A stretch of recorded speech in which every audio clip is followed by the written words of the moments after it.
Bem, senhores, primeiramente, boa noite a todos, né? Hoje estamos aqui, então, para os atos solenes de apresentação de TCC das bancas da Unic Campus Ari Coelho. Compondo essa banca está este que vos fala, professor Rodrigo Curs Roja, presidindo os trabalhos, e também compondo a banca, professor Bruno de Castro Silveira, como professor avaliador. Hoje, 16 de junho de 2020, estamos gravando essa solenidade para posterior validação junto aos órgãos específicos, devido à circunstância que estamos passando, excepcional, pelo Covid-19. Então, as apresentações estão sendo feitas via live, ok? Nesse momento, então, nós vamos iniciar nossos trabalhos com a aluna Jennifer Carla Lins Martins, que vai apresentar o tema A Violência Obstétrica no Ordenamento Jurídico Brasileiro. Você tem, Jennifer, 10 minutos a partir de quando eu te passar a palavra, para que você possa fazer sua explanação. Posteriormente, então, nós iremos fazer as considerações antes de encerrarmos o ato solene. Lembrando, então, que esse momento está sendo gravado, essa apresentação está sendo gravada, e que as notas de vocês serão disponibilizadas até sexta-feira pelo coordenador das bancas de TCC, professor Paulo Freitas. Ok? Então, primeiramente, boa noite, Jennifer, seja bem-vinda. A partir de agora, você tem 10 minutos para exposição do seu tema, certo? Fique à vontade, uma boa sorte, tudo de bom para você. A gente vai desligar, então, as câmeras e os microfones para te deixar mais à vontade, tá?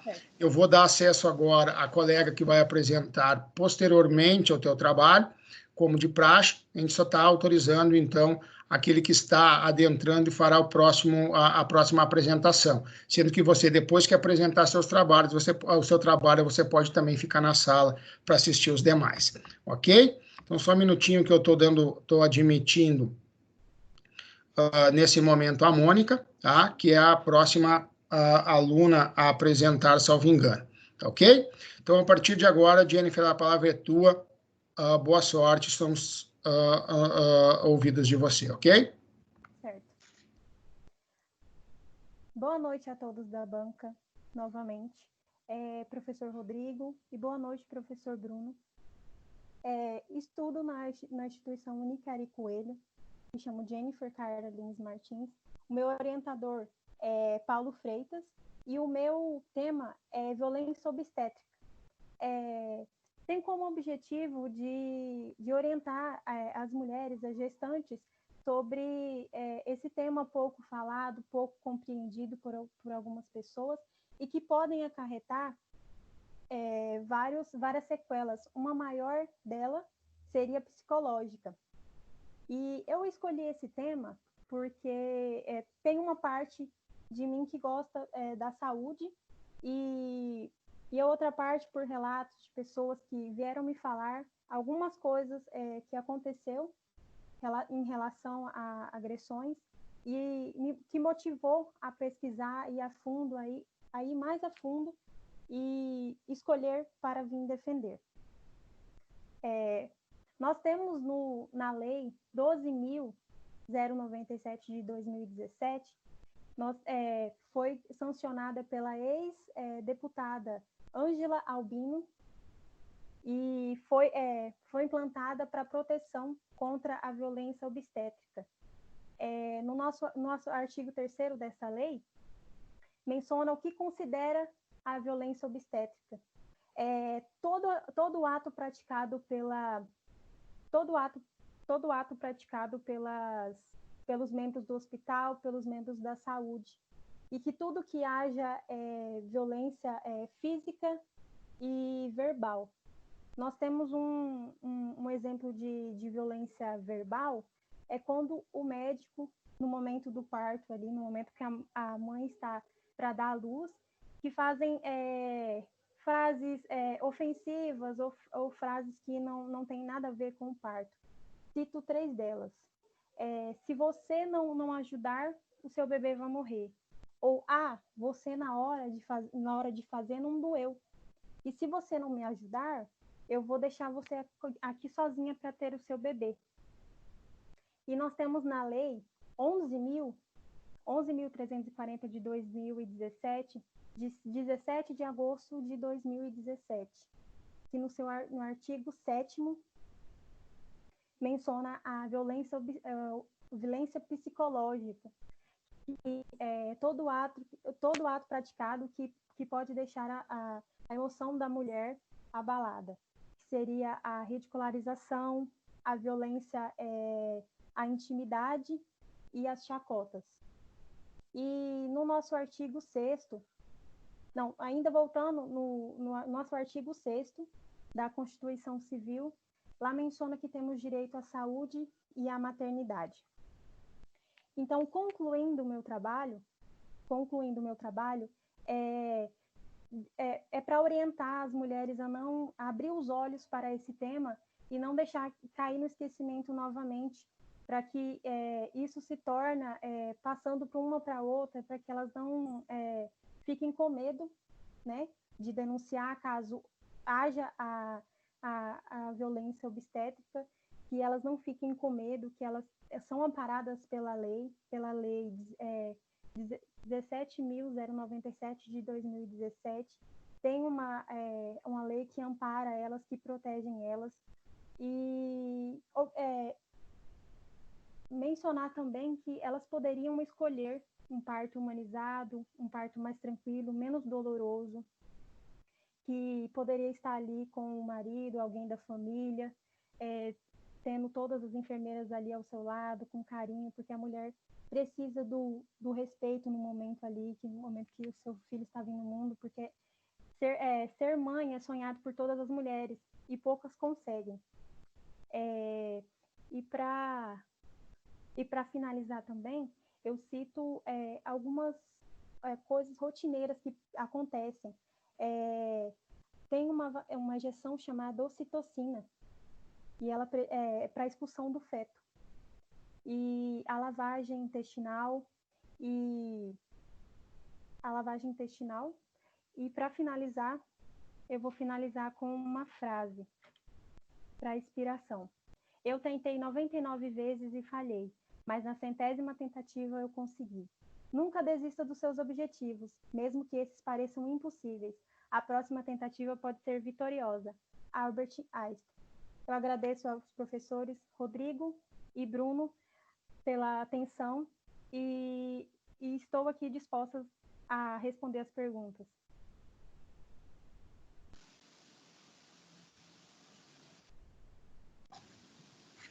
Ok, Jennifer. Parabéns pela sua apresentação. Só por uma questão de ordem, você encaminhou o seu trabalho novamente? Isso, é porque quando eu enviei para o Paulo, não tinha tido feedback da minha tutora. Eu tinha mandado no dia 5 e no dia 13 ela me respondeu. Ela me respondeu depois do que eu mandei, que eu já tinha pronto. Ele falou, não, Jennifer, melhor você me mandar o que você já tem pronto, depois você me manda corrigido. Aí eu mandei novamente corrigido e já postei no portal também a defesa. Certo. Só para fins, eu não sei se pode ter sido equívoco do professor Paulo, ou sei lá o que aconteceu, mas eu recebi, eu acho que foi o teu pré-projeto aqui. Bruno, você recebeu o que? Eu também.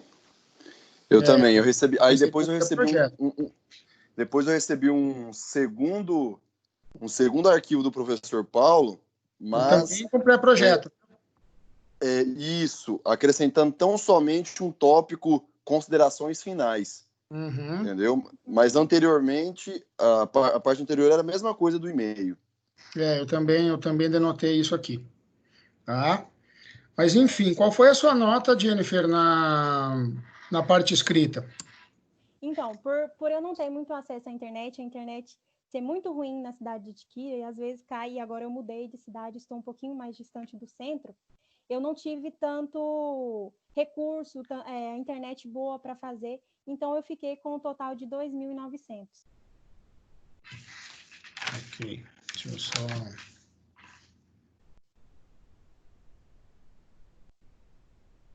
Certo. Bom, professor Bruno, Então, seguindo o protocolo, as suas considerações, por gentileza. Olá, professor Rodrigo, mais uma vez iniciando esta bancada aqui. É um prazer estar contigo, viu? Muito obrigado, sempre é um orgulho para mim, aprendo muito contigo nessas bancas. Jennifer, boa noite. Vamos lá, alguns apontamentos aqui. Eu dei uma olhada no texto, realmente fiquei um pouco confuso em relação a essa situação. Foi um pré-projeto, eu não consegui perceber o desenvolvimento do assunto em si. Mas vamos lá. Qual que seria, na sua visão, Jennifer, mecanismos eficazes assim, para a gente poder combater essa violência obstétrica? O que de fato poderia ocorrer? Alguma política pública? Enfim, o que você pensou, alguma coisa desse tipo? O que poderia ser feito de fato para a gente diminuir essa violência obstétrica? Então, eu pensei um pouco da publicidade, porque tem pessoas que sabem da violência doméstica, violência contra a mulher, mas ainda a violência obstétrica é um pouco conhecida, às vezes acontece no dia a dia das mulheres, e talvez passa despercebido, talvez uma pensa, não, é só procedimento cirúrgico, ou não, o médico estava nervoso naquele dia. Então, seria isso, a publicidade, e uma lei específica para a punição para quem faz isso. Porque nós temos uma lei e um artigo que pune violência psicológica. E sim teria que ter para o médico que é o agressor, no caso, ser punido por isso. Talvez alguma medida, algum mecanismo também de treinamento dos médicos, da equipe médica, algo do tipo também, se você acha que seria pertinente? Sim. Entendi. Professor Rodrigo, eu estou satisfeito. Fique à vontade. Ok. Obrigado, professor Bruno. Eu também gosto bastante de estar aqui na sua presença. A gente consegue ter uma simbiose bem bacana nesse sentido. Também, Jennifer, eu fiquei um pouquinho confuso só na questão da tua apresentação, até porque também, como eu te falei, o material nos deixou um pouco confuso quanto a isso. Mas eu quero só então te tecer algumas considerações nesse sentido. O que você efetivamente entende por uma violência obstétrica? Então, o que eu entendo? Por base em que algumas pessoas me falaram do que acontece, presenciei algumas na minha frente, só que até o momento eu não sabia como denunciar ou como falar para essa pessoa, não, você tem que denunciar, porque até então eu não sabia. Somente depois, por curiosidade, fui procurando, eu falei, poxa, isso aconteceu na minha frente, eu poderia ter feito alguma coisa, eu poderia explicar para essa pessoa que ela poderia denunciar, ou poderia correr atrás do direito dela.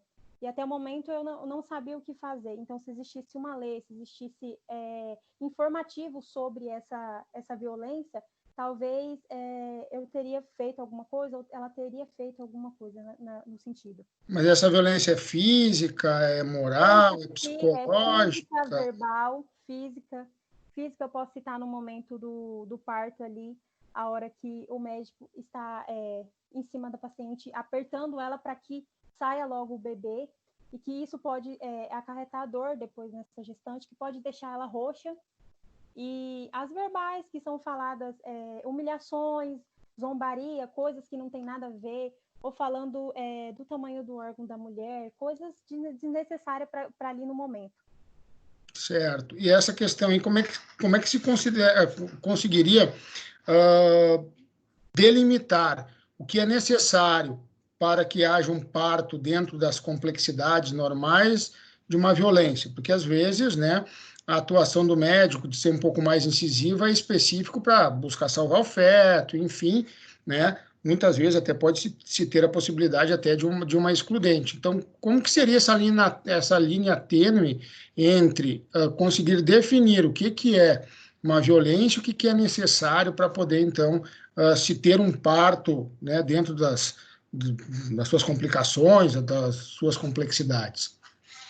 Então, eu acho que nesse caso, o médico iria falar, olha, nós precisamos fazer uma coisa um pouco mais drástica, uma coisa incisiva aqui no momento.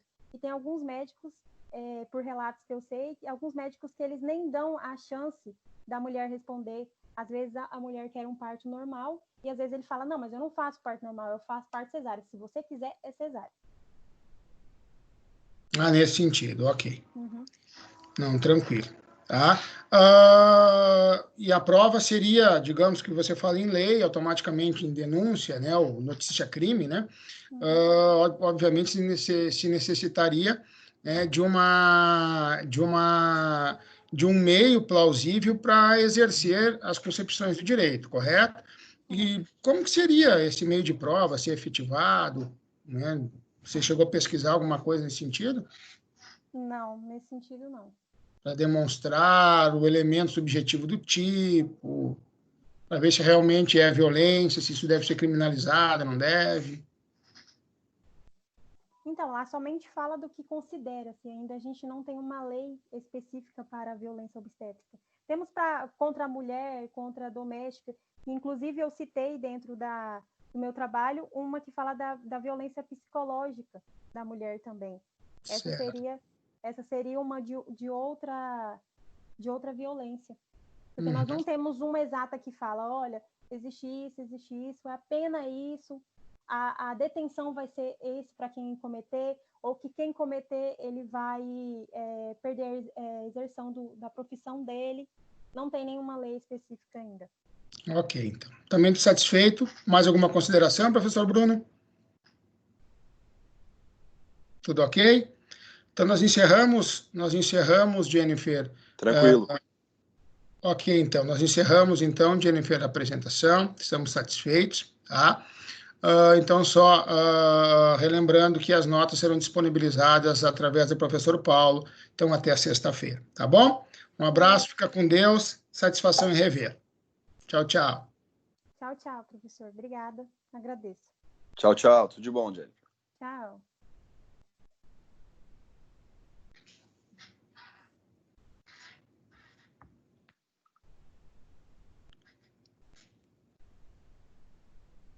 Olá, Mônica.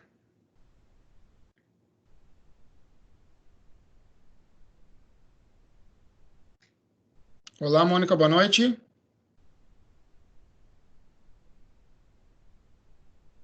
Oi, pega meu casaco. Bem? Olá, Mônica. Pela minha lista, Mônica, o próximo seria o José Wilker. Mas ele também não está logado. Você quer fazer a sua apresentação? Oi. Oi, Jennifer. Oi, Mônica. Oi, é que eu tô perdida porque meu horário era mais tarde, né? Não, por isso que eu estou te perguntando.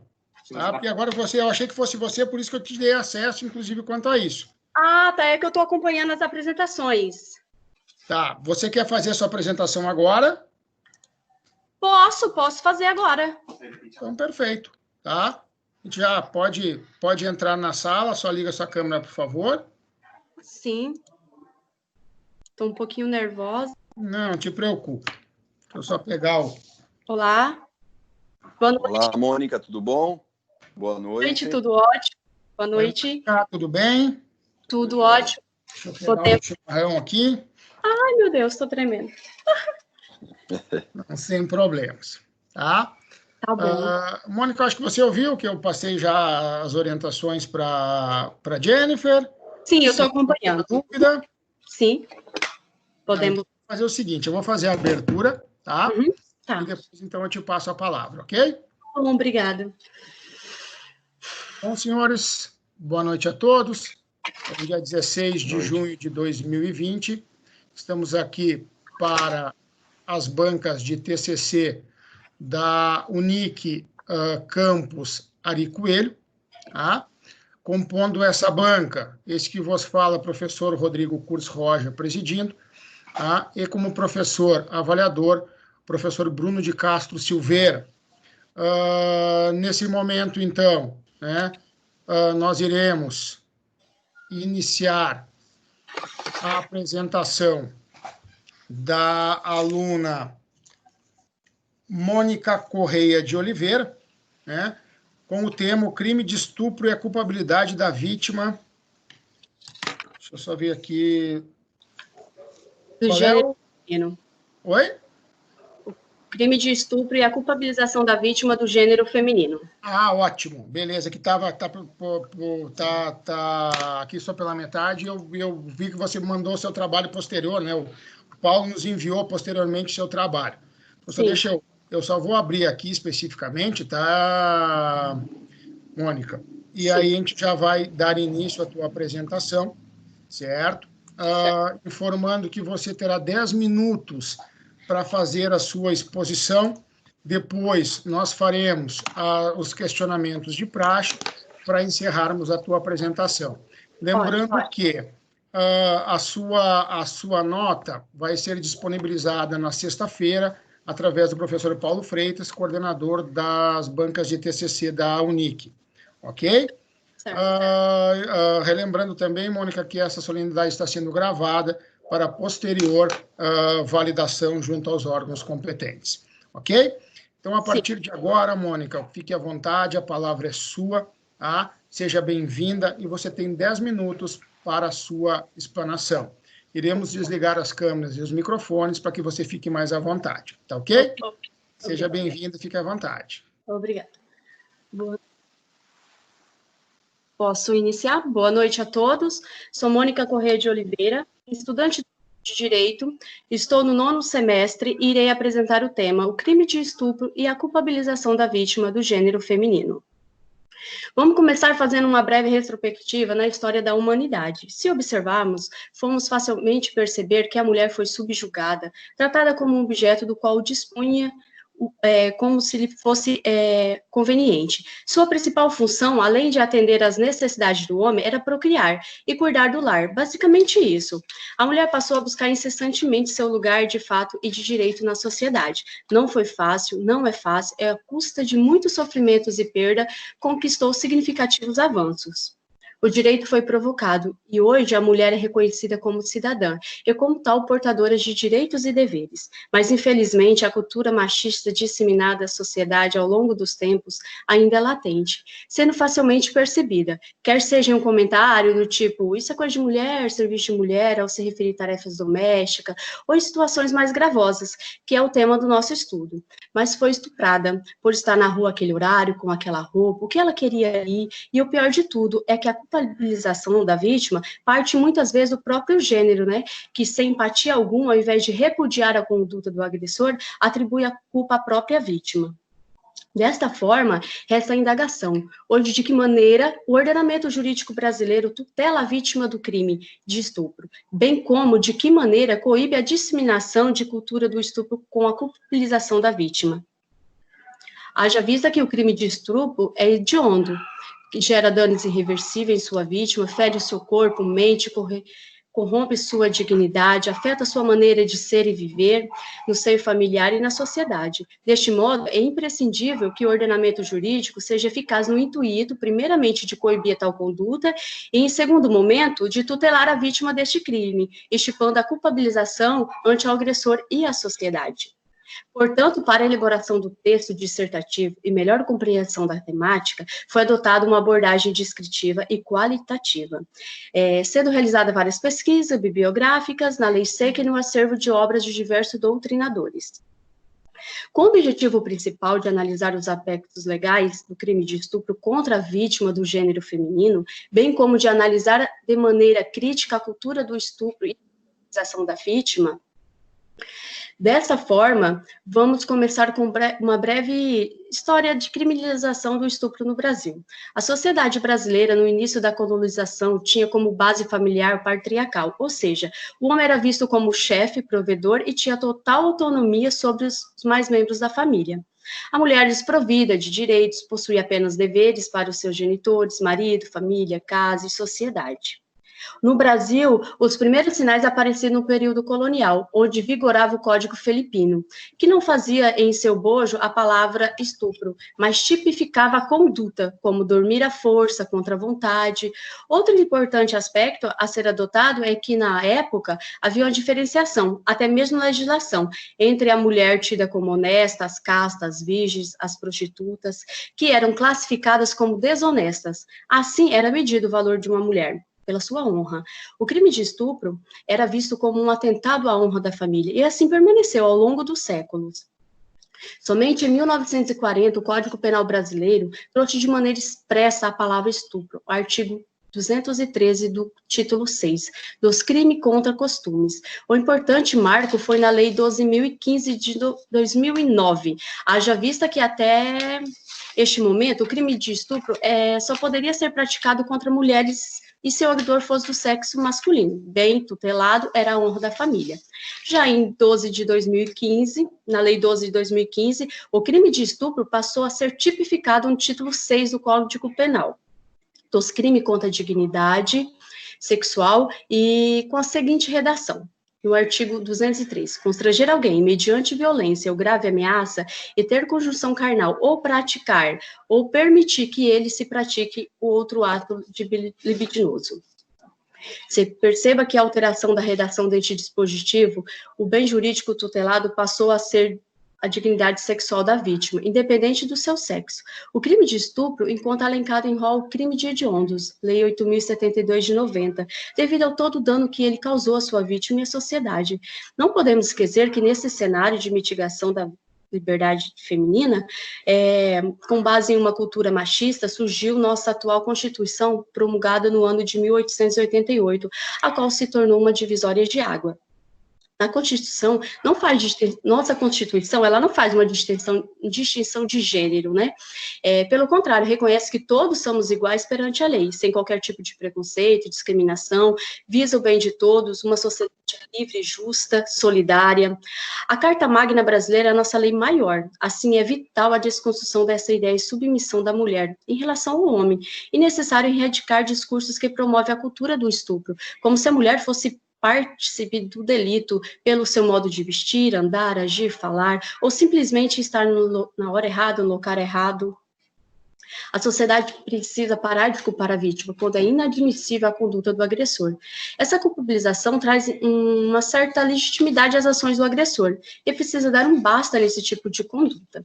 O que está em jogo não são apenas valores sociais. A banalização deste crime beneficia o agressor e contribui à continuidade deste crime hediondo. Muitas mulheres não denunciam com vergonha e medo do julgamento da sociedade. Pois o estupro viola não só a sua integridade física, viola a dignidade, abala sua moral, repercutindo na maneira de se relacionar com o outro. Podemos observar que a sociedade ela evoluiu bastante, primeiramente, principalmente em relação à liberdade feminina, né? Entretanto, ela é evidente o enraizamento da perpetuação de uma cultura machista que sobrevive no curso da história, ferindo, massacrando a dignidade da mulher. A cultura do estupro, com responsabilização da vítima, ainda é fortemente presente em nossa sociedade. Assim, é necessária a evolução do pensamento, da legislação, buscando estipar discriminação em relação ao gênero, competindo ao legislador promover a maioria da segurança através de uma nova construção sociocultural, banindo o estereotipo da mulher com objeto ou banalização do crime da qual a mesma é vítima. Contudo, muito foram nossos avanços, principalmente na esfera jurídica, que reconhece veemente a necessidade da desconstrução de uma sociedade machista, visando a igualdade, tratar de maneira justa todos os seus cidadãos, independente do gênero. De start é a desconstrução e gradualmente, infelizmente, em pleno século XXI, ainda é certo valor discriminatório fortemente fixado na sociedade, que precisam ser combatidos de maneira energética e por todos que compõem a sociedade. Sororidade, utilizado muito ultimamente essa palavra, a união e a aliança entre as mulheres, baseado na empatia, companheirismo, em busca de alcançar objetivos em comum. O conceito de sororidade está fortemente presente no feminismo, sendo definida como um aspecto de dimensão ética, política e prática deste movimento de igualdade entre os gêneros. E, por fim, é isso.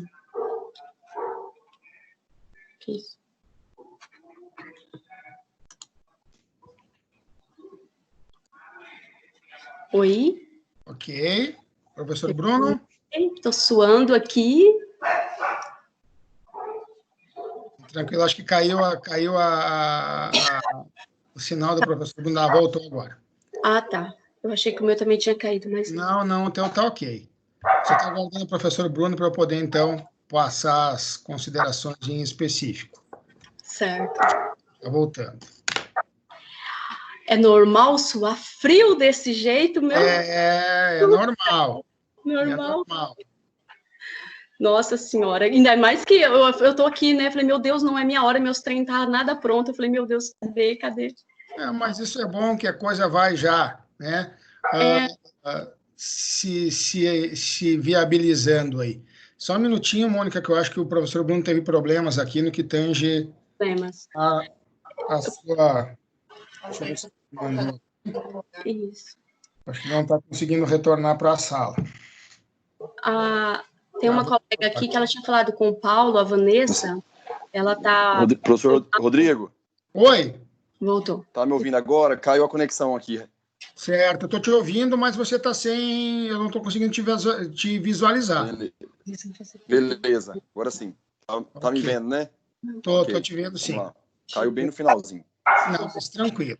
Então, só pela questão específica de praxe, tá? E seguindo o protocolo, eu vou primeiramente te parabenizar pela apresentação. Gaguejando tudo aquilo. E passa a palavra ao professor Bruno para suas considerações. Obrigado, professor Rodrigo. Mônica, parabéns aí. O nervosismo é natural, fica tranquila. Meu Deus do céu.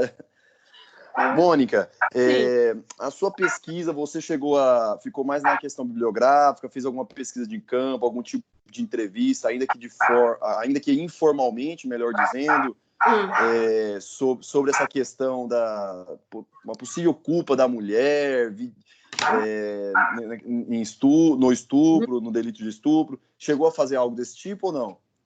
Olha, eu conversei muito com amigas, né, com pessoas do qual já passou por essa experiência, tive casos muito próximos a mim, e isso me motivou a buscar mais, pesquisar mais, e foi isso, foi pesquisando mesmo, lendo, me identifiquei muito com a Renata Floriano de Souza, ela escreveu um livro agora bem recente, de maio de 2020, isso me ajudou bastante,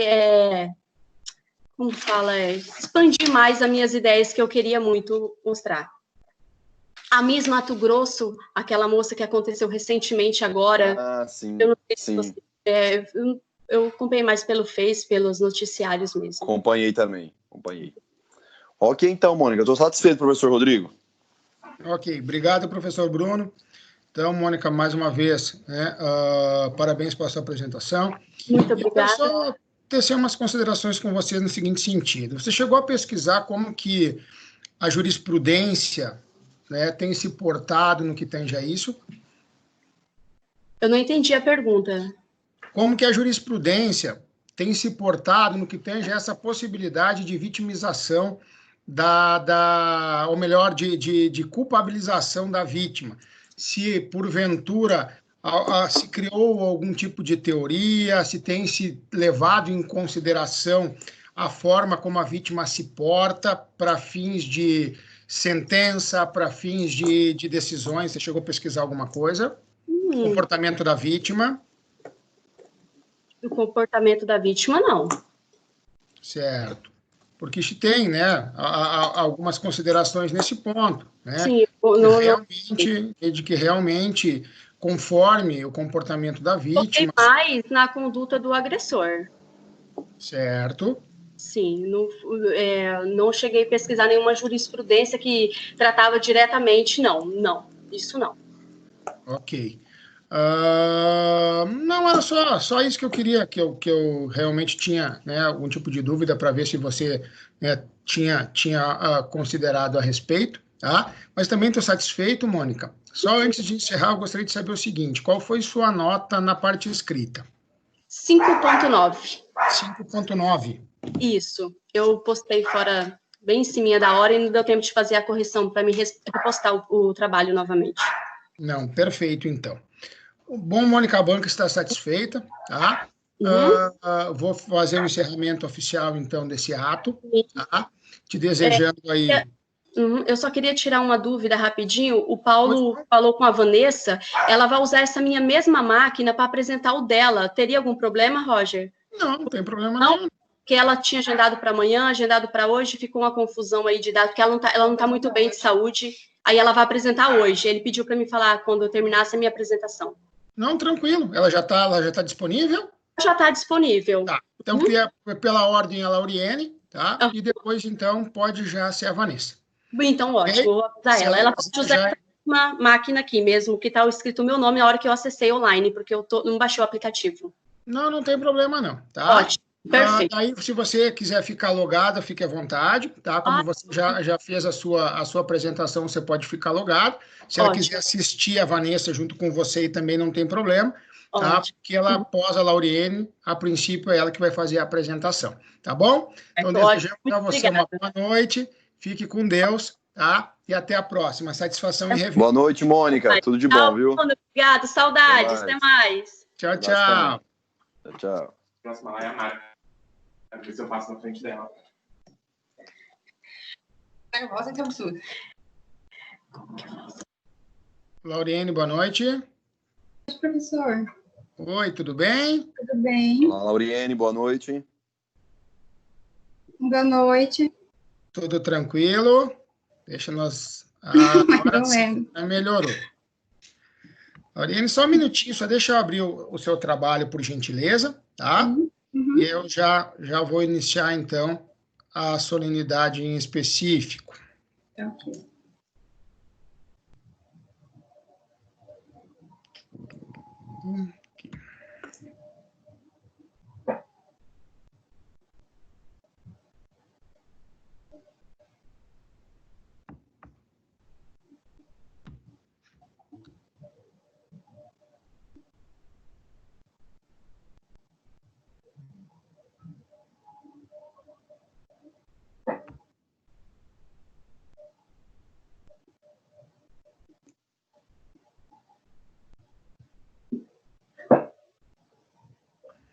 Posso, antes de dar início, só pedir 2 minutinhos para o professor Bruno e para a Lauriene? Opa! Dois minutinhos, tá? Só para que daí eu já dou início específico. Podem ficar logados, eu só vou desligar aqui porque eu vou sair. Tá, mas é 2 minutinhos, tá ok? Tá. Obrigado.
Muito obrigado, pessoal.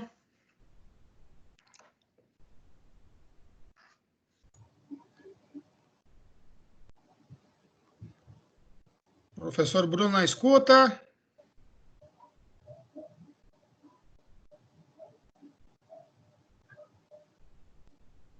Vamos aguardar o professor Bruno retornar, tá, Lauriane? Tá.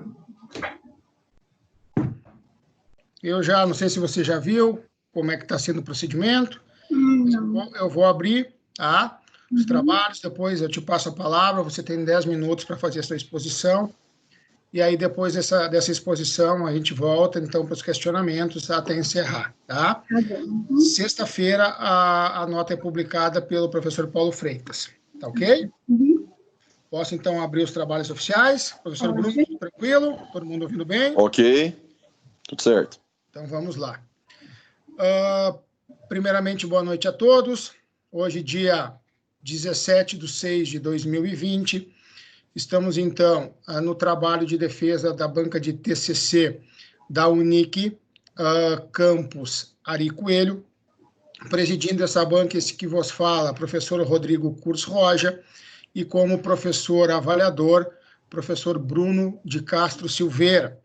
Nesse momento, nós iniciamos, então, a banca de Lauriene Souza Mendes da Silva, com o tema Tráfico Internacional de Pessoas, sob o manto protetor da Justiça.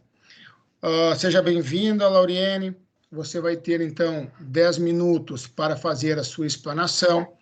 Lembrando que essa solenidade está sendo gravada para posterior validação junto aos órgãos competentes, devido à circunstância que nós estamos perpassando com o Covid-19. Ok? A palavra é sua, Lauriene, seja bem-vinda, uma boa noite. Pode iniciar a sua apresentação. Iremos desligar os telefones, os telefones não, né? Os microfones e as câmeras para que você possa ficar mais à vontade. Obrigada, cumprimento a banca. Boa noite, nobres doutores avaliadores. Meu nome é Lauriene Souza Mendes da Silva e o meu trabalho é sobre o tráfico internacional de pessoas sob o manto protetor da Justiça. O objetivo geral do meu trabalho foi analisar como a legislação brasileira vem atuando contra as organizações criminosas atuantes no tráfico internacional de pessoas. O motivo desse trabalho ter sido realizado é porque ainda no século XXI, o tráfico internacional de pessoas ainda é a modalidade criminosa mais lucrativa do mundo. Então, eu vou começar a passar pelos meus objetivos específicos até chegar no objetivo central. O conceito de tráfico internacional de pessoas, pelo Protocolo de Palermo, é quando se alicia, explora, transporta e guarda em cárcere privado pessoas para serem usadas em mão de obra escrava, exploração sexual e para transporte de órgãos. Usando o conceito de Rogério Sanches Cunha e Ronaldo Batista Pinto, o tráfico internacional de pessoas ele veio sofrendo uma mudança ao longo do tempo.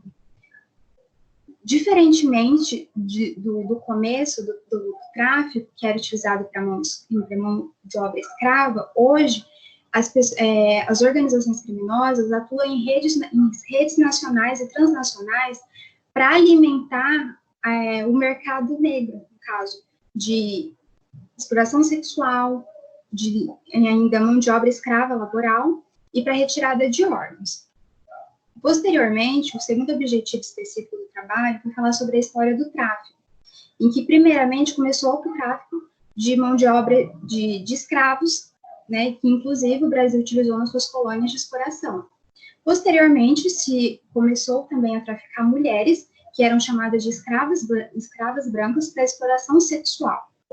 Com isso, os organismos internacionais começaram a perceber que eles tinham que combater o tráfico internacional de pessoas. Após a abolição da escravidão, tiveram convenções para reprimir o tráfico. Então, primeiro eram convenções específicas para reprimir o tráfico contra mulheres, primeiro contra as escravas brancas, depois mulheres e crianças, depois mulheres maiores, e somente por fim, em 1950, é que começou-se a ampliar a proteção, que foram para tráfico de pessoas. Ampliou-se, eles começaram a ver que todas as pessoas podiam ser vítimas do tráfico. E não só mais como exploração sexual, que eram as antigas, as convenções, elas começaram a combater. Então, eram para tráfico de pessoas e para as variantes do tráfico, para as diferentes modalidades de tráfico.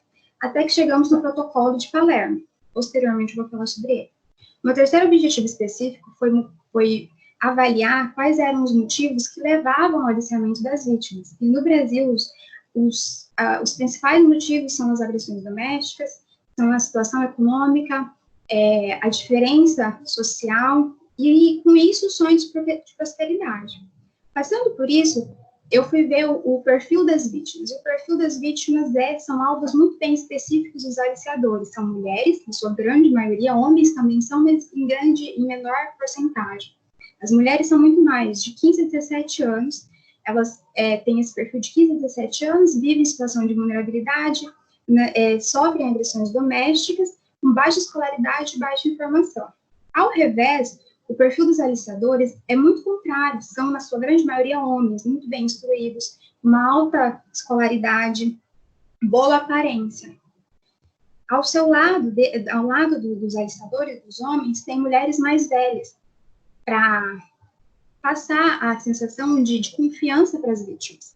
Além disso, tem o familiar ou amigo da própria vítima que ajuda elas a serem aliciadas. Passando por isso, ao perceber que a terceira modalidade mais criminosa, a terceira modalidade criminosa mais lucrativa do mundo, e que o Brasil tem que como combater, eu fui pesquisar sobre a legislação brasileira, que é o ponto principal do trabalho.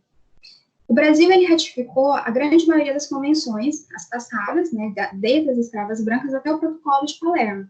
Então, ele recepcionou o Protocolo de Palermo, por meio do Decreto 5.071 de 2004, que busca prevenir, reprimir e punir o tráfico internacional de pessoas. E esse protocolo, ele visa especialmente mulheres e crianças. Com isso, posteriormente, o Código Penal, por meio da Lei 11.106 de 2005, ele começou a criminalizar o tráfico de pessoas, mas não era um tráfico de pessoas naquela época.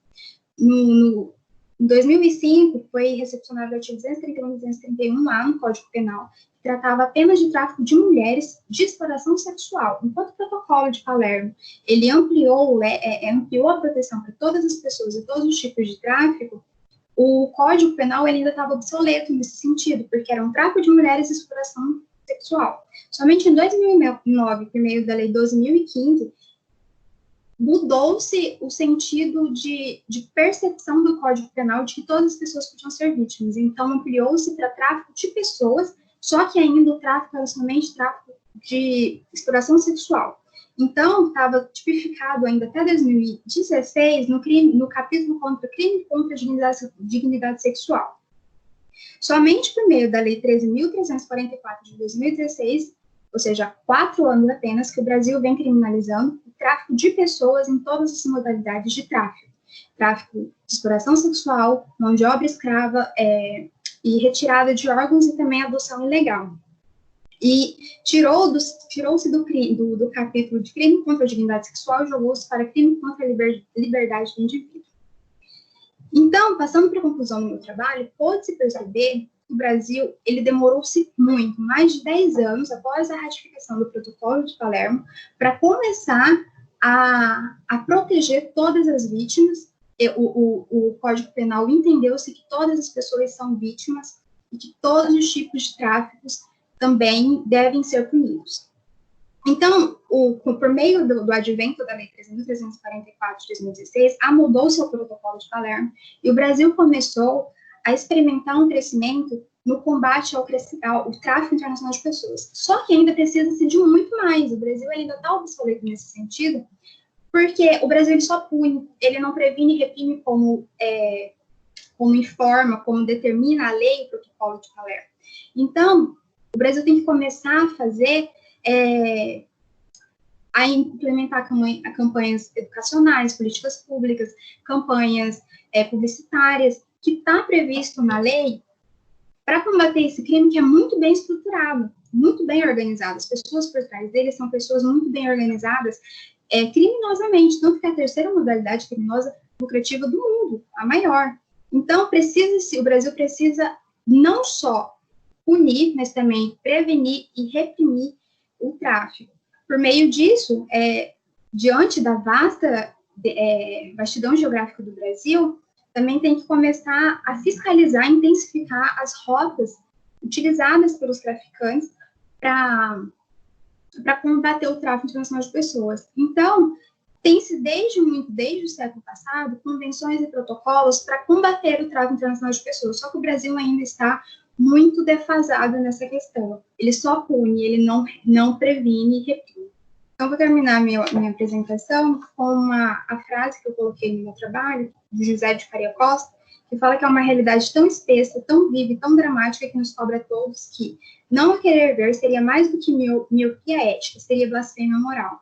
Inclusive, só mais uma ressalva, O Brasil ele também tem que investir em formação, como eu já havia dito, porque o perfil das vítimas são meninas entre 15 e 17 anos com baixa escolaridade. Então, quando você conversa com pessoas, as pessoas ainda hoje não têm noção de como é tão recorrente e frequente. Elas acreditam que não existe isso ainda hoje, porque nas escolas passam mais sobre tráfico de escravos há mais de 100 anos. Não se fala que existe isso ainda hoje. Por fim, era isso.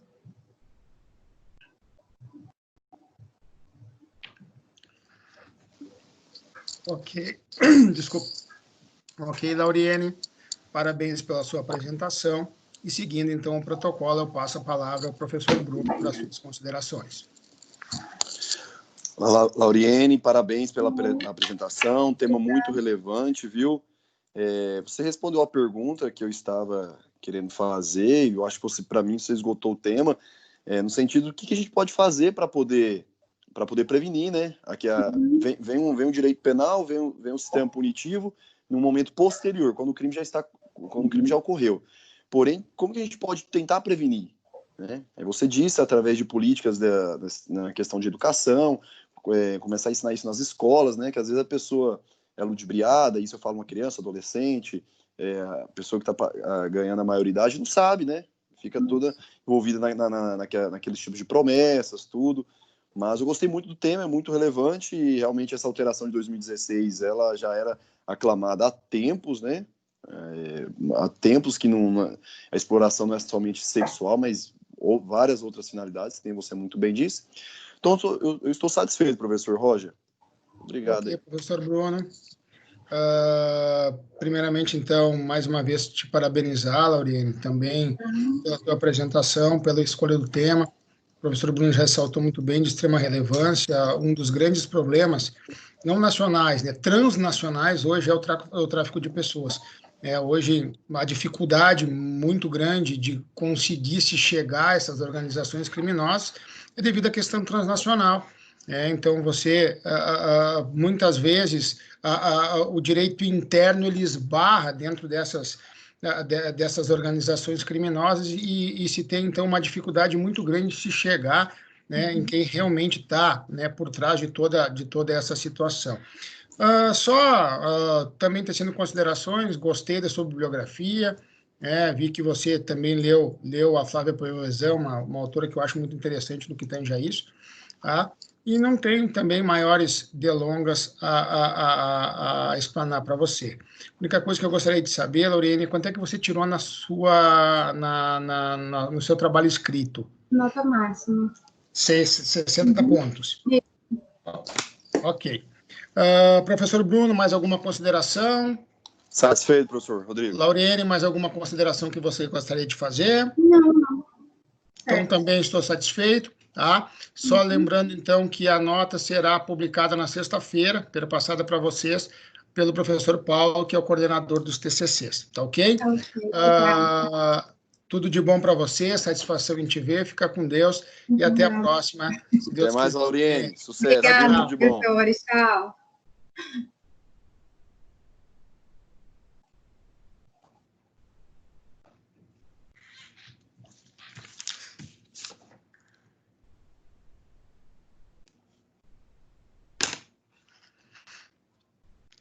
Mônica, boa noite, você está aí?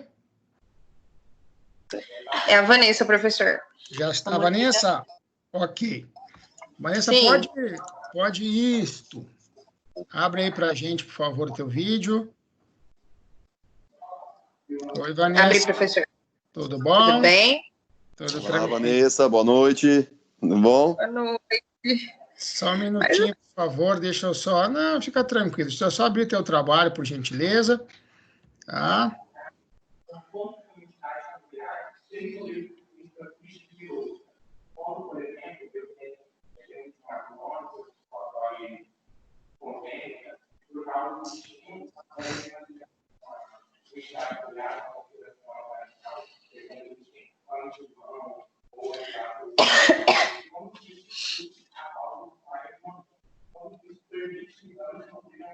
Vanessa, Sim. tem um pouquinho de poluição sonora aí com você, que pode atrapalhar tua apresentação. O pessoal está falando no fundo aí. Ah, sim. Eu já vou pedir para falar um pouquinho mais baixo. Pode te atrapalhar a tua concentração aí, a gravação também. A gente pode iniciar? Sim, senhor. Bruno, tudo ok? Tudo ok. Tudo ok, professor Rodrigo? Então tá. Então eu vou dar início aos trabalhos, tá ok? Boa noite a todos. Dia 17 de junho de 2020. Estamos aqui, então, para a apresentação dos trabalhos de conclusão de curso da Unic Campus Ari Coelho.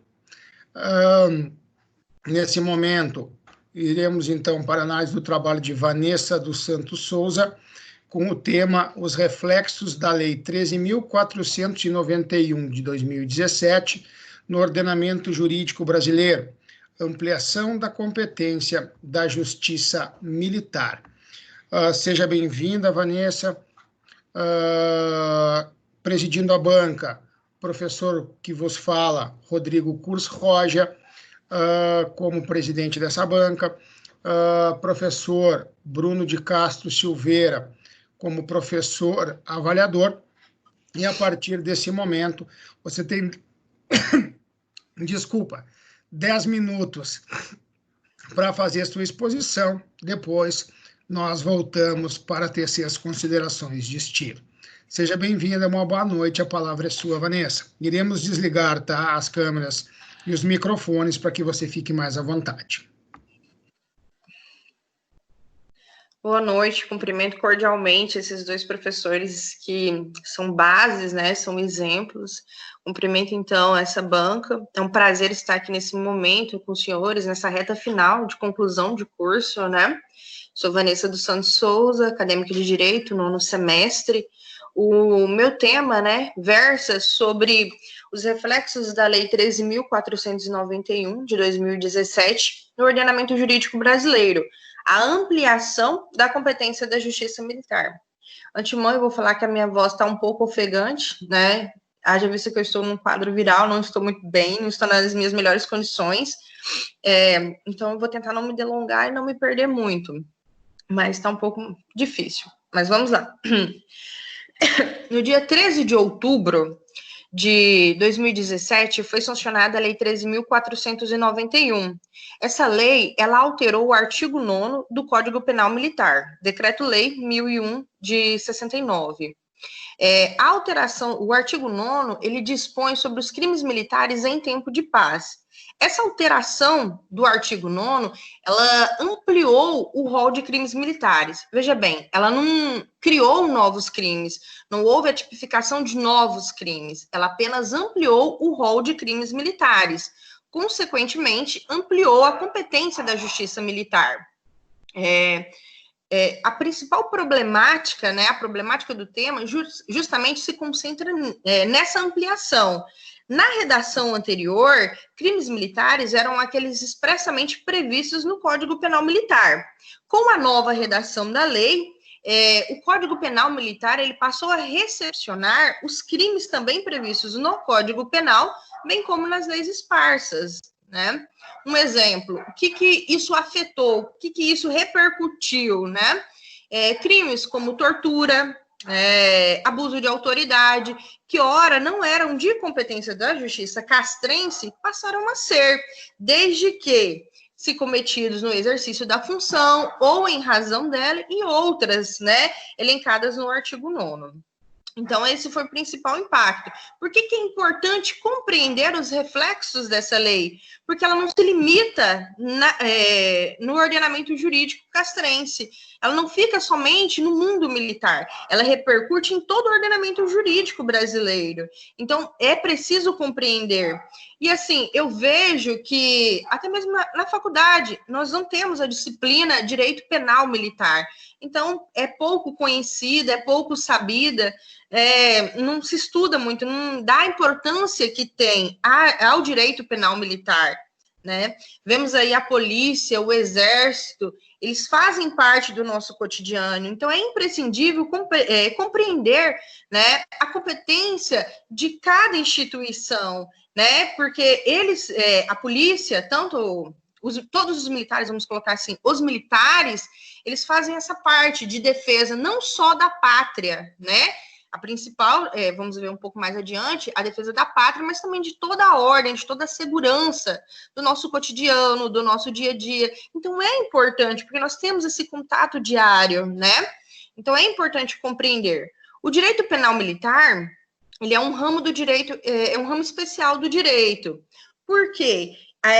Ele tem um pouquinho, ele é voltado, né, para quê? Para a matéria de natureza militar. Ele é especial por duas razões. Primeiro, porque ele aplica uma classe específica de indivíduos, que são os militares, e também o bem jurídico tutelado por ele é diferente.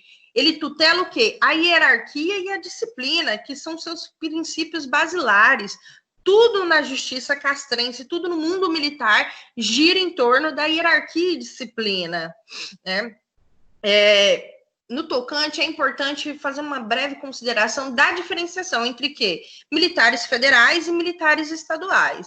A Constituição prevê funções diferentes. Aos militares federais, né, os seus princípios constitucionais é o quê? A defesa da pátria, a garantia dos poderes constitucionais, a lei e a ordem. Já os militares estaduais, que são considerados força auxiliar, compete a estes o quê? A preservação da ordem pública, bem como a tranquilidade, a sensação de segurança. A esses são o quê? Os policiais militares e bombeiros militares. Esses são os militares estaduais. Então, tem essa diferenciação. Justamente por isso, a justiça castrense, ela é sui generis. Por quê? Ela apresenta duas espécies, que é a justiça militar da União, que direciona a matéria mais aos militares, né, federais, e a justiça militar estadual. Perdão. Deixa eu só voltar aqui meu raciocínio. Por que é importante? O que o meu trabalho objetivou? Para a gente entender um pouco mais esse reflexo. Por quê? O que essa lei alterou, né, na competência da justiça militar? A justiça militar, ela passou, por exemplo, passou a alçada da justiça militar crimes como tortura. Então, o inquérito policial militar, que antes era presidido pela Polícia Civil, que era de competência da Polícia Civil, se, né, como eu falei, foi feito, o crime foi cometido no exercício da função ou em razão dela, passa a ser de competência da justiça militar. A única ressalva que temos aqui, que não alterou, foi nos crimes dolosos contra a vida de civil. Isso permanece de competência do júri popular. Entretanto, o inquérito policial vai ser de competência militar, por se tratar de um crime militar, mas a competência de julgar, né, da jurisdição é do júri popular. O crime militar, é importante descrever aqui que a justiça militar, a maioria da doutrina entende como a teoria tripartida de crime, né? Crime, fato típico, antijurídico e culpável. Assim adota a maioria da doutrina na justiça militar.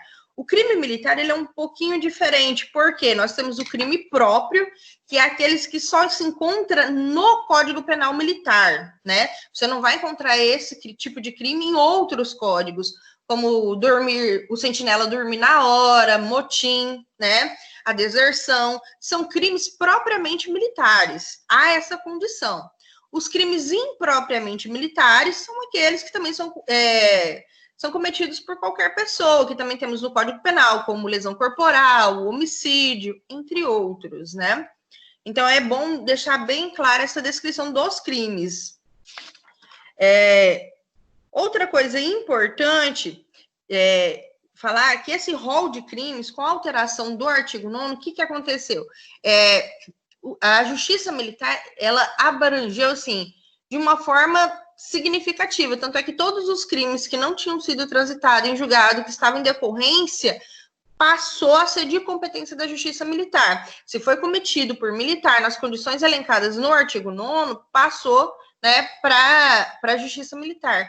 Isso gerou um transtorno muito grande, porque até passar essa parte de adaptação, né, quem que é a competência, qual que foi os maiores problemas, né, e aí fica até uma análise para novos trabalhos, essa questão da jurisdição, porque às vezes acontecia, por exemplo, em decorrência, numa ocorrência, alguém era alvejado em troca de tiro, uma troca de tiro com os infratores, o infrator vinha a óbito no local. E aí, era competência de quem? Da Polícia Civil, Polícia Militar, quem ia presidir o inquérito, quem que ia dar sequência, né? Então, deixa eu pedir para parar, professor? Então, houve, né, essa divergência. 2 minutos, tá? 2 minutos para encerrar, para você não extrapolar o tempo, tá ok? Sim. Então, o que eu concluo, então? Então, vamos para a conclusão, mais ou menos assim. Que o artigo 9º, essa alteração, ela trouxe repercussões em todo o ordenamento jurídico. E a gente não vê, né, nem na faculdade, então até houve uma deficiência na questão do acervo de obras, porque a pesquisa bibliográfica é muito carente, porque não se dá essa atenção. E esse artigo 9º, essa alteração, movimentou todo mundo jurídico, porque houve esse conflito de competências, então até se massificar, se pacificar tudo certinho, há essa divergência ainda, né? Então eu penso que tem que trabalhar um pouco mais, né? Dar um pouco mais de atenção, porque a Justiça Militar, os militares, eles são os representantes da lei, né? Eles estão à frente da lei, à defesa do povo, da ordem. Então, todo mundo tem que saber qual que é a competência de cada polícia, qual que é a função, né? Até mesmo na questão, eu até brinco, uma frase que eu deixo até de questionamento, que eu acho muito interessante para os militares, que ao cidadão comum, ele pode fazer tudo aquilo que a lei não proíbe. Não proíbe, ele pode fazer. E aos militares é estritamente aquilo que a lei permite. Então, a gente tem que dar mais atenção, porque essa alteração, ela ampliou o rol de crimes, ela ampliou a competência da Justiça Militar. Então, a gente tem que ter essa atenção de saber aonde que, né, é competência da Justiça Militar, o que pode ou não, né, o que prejudicou, o que melhorou, o que alterou, né? Então, isso que eu vejo como importante.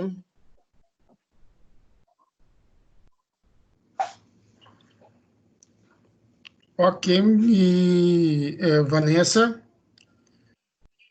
Professor Sim. Bruno? Deixa só o professor Bruno voltar aqui ao... Opa! Aqui. Beleza. Okay. Bom, primeiramente, parabenizar a tua exposição, tá, Vanessa? E seguindo, então, o protocolo, eu passo a palavra ao professor Bruno para ele tecer as suas considerações. Vanessa, parabéns aí pela explicação, viu? Muito objetiva, clara no que você falou. Ficou muito fácil aqui, pelo menos para mim, para entender. Joia, parabéns, um tema relativamente novo, né? Entre aspas aí. Gostaria de saber, Vanessa, na sua visão, se essa alteração ela foi boa ou ruim, de um ponto de vista geral, assim. O que você achou sobre isso? Professor, eu achei boa, porque a vida militar, né, os objetivos, o funcionamento, é complicado. Quem não tem o costume, quem não sabe, assim, por exemplo, os princípios basilares são a hierarquia e disciplina. Então, quem não faz parte da caserna não entende, às vezes, a função, o funcionamento. Por exemplo, numa ocorrência, o POP, o procedimento, como você tem que abordar, se você está certo ou errado.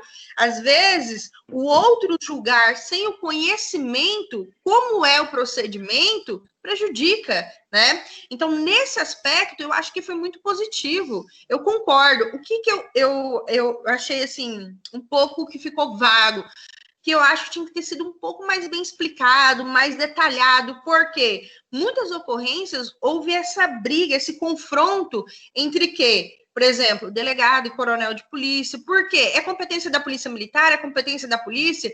Então, essa fase de adaptação foi muito difícil. Ainda é difícil, porque ainda não está massificado, ainda não está, assim, bem certo algumas coisas. Por exemplo, nos crimes dolosos contra a vida de civil, né? Houve uma grande briga, né? E já houve muitas jurisprudências que pacificou o quê?